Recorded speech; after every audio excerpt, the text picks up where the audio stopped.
Growing up, in an Indian home, our parents would say to us, son, daughter, you can be anything you want to be in this world. Whatever you want to be.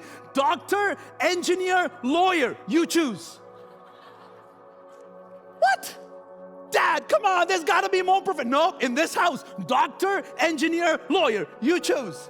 So I was supposed to be the engineer in the family. So they were like, go get your bachelor's, go get your master's. Hey, and by the way, why don't you work a little bit if you're all the way down that path? Work a little bit, save some money. If you're going to go be a pastor, you need a little bit of money on the side. And I said to God, I said, Jesus, I'm just going to trust you. And I remember coming to Toronto. I told you guys the story the last time I spoke, Indian kid from Bahrain, a place no one's ever heard of. No one can pronounce my name, funny accent, all that stuff. And first year, I'm like, Lord, I don't know what's going on.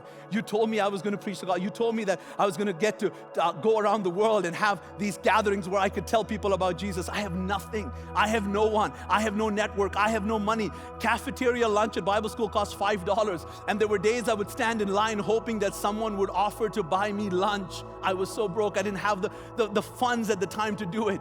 But you know what happened as I began to trust God, as I began to believe in God and Jesus and began to follow in obedience?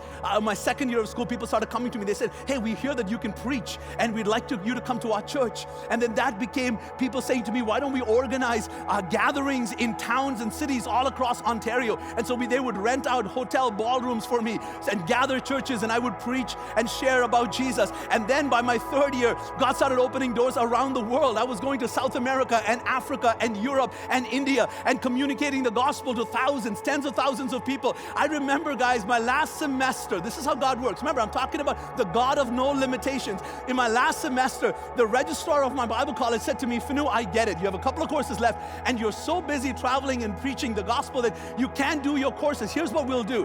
Why don't you bring us all of your newsletters of your gospel events in Africa and South America and around the world, and we will give you practical credits for the work that you're doing on the field, and that's how you'll graduate with your bachelor's. Guys, listen, for the kid that people said no one would want to hear me preach at 19 and 20, listen, they were giving me college credits because of the preaching and because of the ministry that God had done. Here's the point. You cannot limit God.